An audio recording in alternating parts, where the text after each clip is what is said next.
Welcome to our Moral Story Cartoon Network channel. Please like and subscribe to watch more video.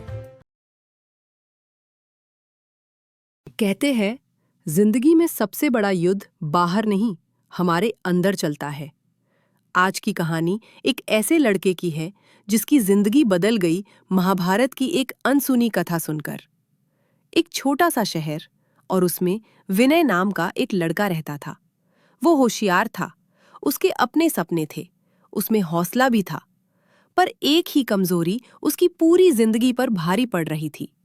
वो कोई भी निर्णय खुद से नहीं ले पाता था, जैसे कि कौन सा करियर चुने, क्या सही है, क्या गलत, किस दिशा में जाए। इसी उलझन ने उसे पीछे धकेल रखा था। एक शाम विनय चुपचाप सोफे पर बैठा था, चेहरे पर थकान, दिल में बेचैनी।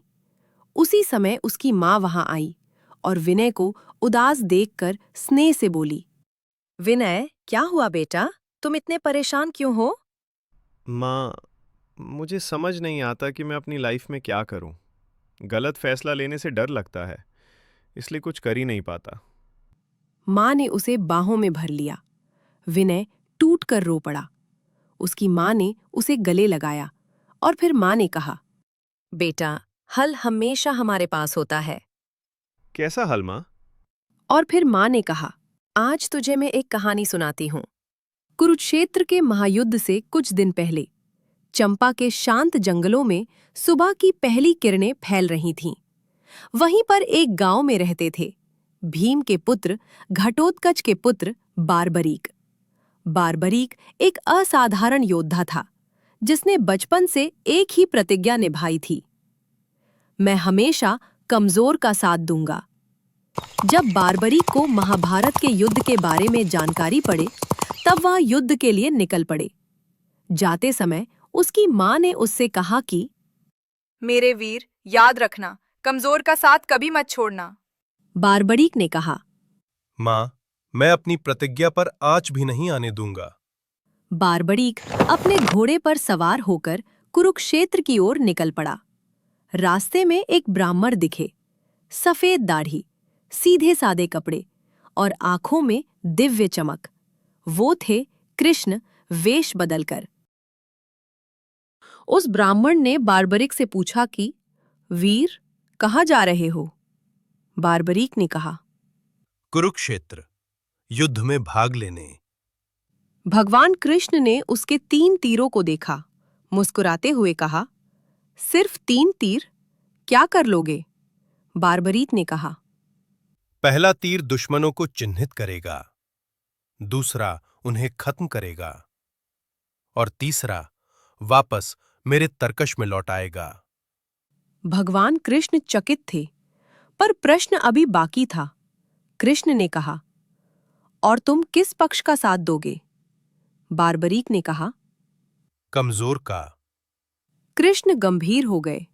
उन्हें पता चल गया, अगर बारबरीक युद्ध में गया तो जो भी पक्ष कमजोर होगा, मैं उसी का साथ दूंगा।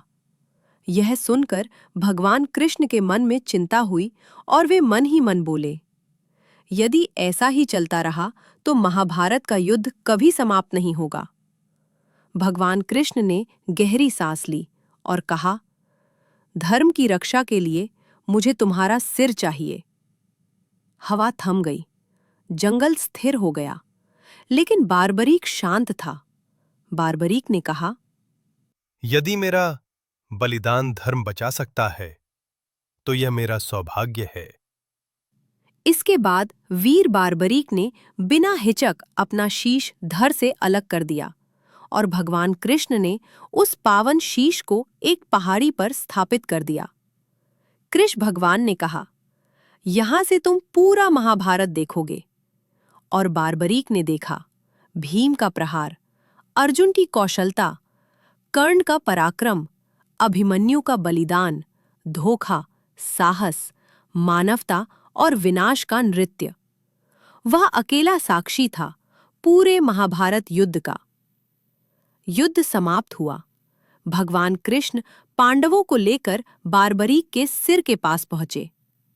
सब पांडवों ने मिलकर उन्हें प्रणाम किया और कहा, बताओ, विजय किसकी हुई? भीम आगे बढ़े, मेरी ताकत से। अर्जुन मुस्कुराया, मेरे दिव्य धनुष से। बार्बरीक ने सबको देखा और कहा, विजय केवल सत्य और भगवान कृष्ण की हुई है। बार्बरीक की कहानी खत्म होने के बाद मां ने विनय का हाथ पकड़ा और कहा, देखा विनय, निर्णय लेना ही सबसे बड़ा साहस है। कुरुक्षेत्र बाहर नहीं, हमारे अंदर होता है, और जीत उसी की होती है जो सही फैसले लेने की हिम्मत रखता है। उस रात विनय ने पहली बार अपना रास्ता खुद चुना। डर खत्म हो चुका था, फैसला अब उसकी ताकत था, और उसी दिन से उसकी जिंदगी बदलने लगी। अगर आज आप उलझन में हैं, तो ये समझ लीजिए, भगवान कृष्ण हमेशा बाहर नहीं आते। कभी वो आपकी सोच में बोलते हैं, कभी किसी कहानी में मिलते हैं, और कभी आपके अपने मन की आवाज बन जाते हैं। कुरुक्षेत्र बाहर नहीं, आपके अंदर है, और जीत उसी की होती है जो श्रद्धा के साथ एक फैसला लेता है। आज पहला कदम बढ़ाइए, क्योंकि निर्णय लेना ही असली शौर्य है।